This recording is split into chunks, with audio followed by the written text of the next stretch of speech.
குட்டி பையன் தாம்சன் ஒரு நாள் அப்பாவோடு தோட்டத்தை சுற்றி பார்க்க கிளம்பினான். சிறிது நேர விளையாட்டுக்கு பின் அவன் ஒரு விஷயத்தை கவனித்தான். அங்கிருந்த மாடுகள் கவணையில் ஒரு நீளமில்லாத கயிற்றை கொண்டு கட்டப்பட்டிருந்தன. அவை உள்ளே கொட்டப்பட்டிருந்த புற்களை சிரமப்பட்டு உண்ணுவதாய் அவனுக்கு தோன்றியது. ஏன் இந்த மாதிரி நெருக்கமா மாட்டை கட்டி வச்சிருக்கீங்களே, அதுங்க பாவம் இல்லையா?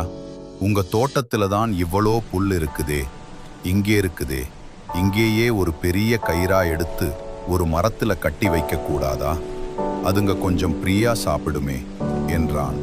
அவர் சிரித்தபடி, தம்பிக்காக ஒரு மாட்டை அப்படியே கட்டி வைக்கிறேன், கொஞ்ச நேரம் என்னாகுதுன்னு தான் பாப்பமே என்று சொல்லியபடி ஒரு மாட்டை மட்டும் அவிழ்த்து கொல்லையில் இருந்த மரத்தில் ஒரு நீளமான கயிற்றில் கட்டி வைத்தார்.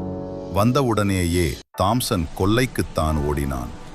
அங்கே மாடு இருந்த கோலம் அவனை அதிர வைத்து விட்டது.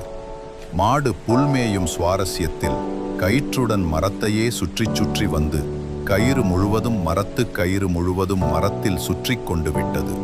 இப்போது அடுத்த அடி கூட எடுத்து வைக்க முடியாமல் மூச்சு திணறியபடி தவித்து கொண்டிருந்தது. தோட்டக்காரர் சொன்னார், கயிறு ரொம்ப நீளமாயிருந்தா இதுங்க இப்படித்தான் கண்ணு பண்ணும், சில நேரத்துல உயிருக்கே கூட ஆபத்தாயிடும்.